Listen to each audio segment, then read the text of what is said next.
Assalamualaikum warahmatullahi wabarakatuh. Kabajamtoota jaalatamtoota bu'aawwan koo akkam jirtu akkam naa bultan jirtu jabaattu.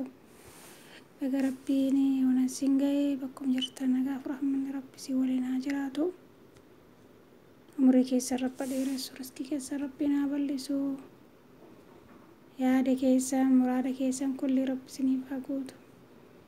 Waa yaaddan kulli walgaa waan sodaattan immoo na jabaa. Warri immoo shawaalee kana hiitanii rabbi isinirraa jaallatu warri hin soomnes immoo sooma. Warri duraan qadaa ofirraa kaffalaa jiraatan guddasii.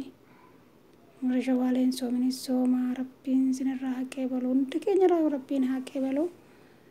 Rabbiin sooma keenya salaata keenya hunda keenyarraa yoo haqee balu rabbiin nu hongeessinii. Dhaabbata keenya salaata keenya zikirii keenya rabbiin nurraa haqee balu rabbiin nu jaallatee hojii keenya kulli nurraa haa jaallatu. Sadarkaa keenya rabbi dunyaa karaatti olaa fuudhu. Waan jajjabaate amrii jajjabaate kulli rabbiin nu haa laaffisu. Rabbiin imaana ikhlaasa nu haa kennu maadhii gammakaa nu haa kennu. Fasaada waan ta'e rabbi najaa nu haa baasu. Warra soomni kun hiikkatee jedhee fasaada isaarratti deebi'u rabbi nu hin taa'isi. Ramadaanni ji'a leenji'anu ji'a leenjii keessaa fudhatanu jechaadha. Rabbiin ramadaanaa galee ramadaana yoom tokkittiidha. Rabbiin immoo numa hunduma jira khaaliqus samaawaati wal ardi yeroo hunda jira jechaadha.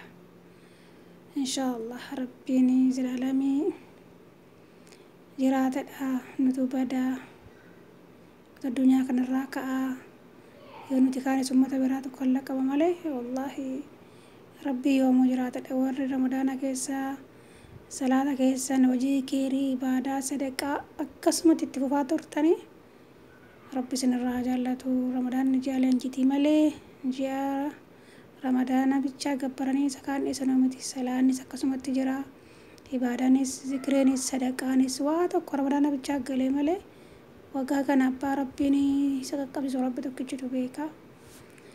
Kanaaf inshaallah hundi keenya rabbiin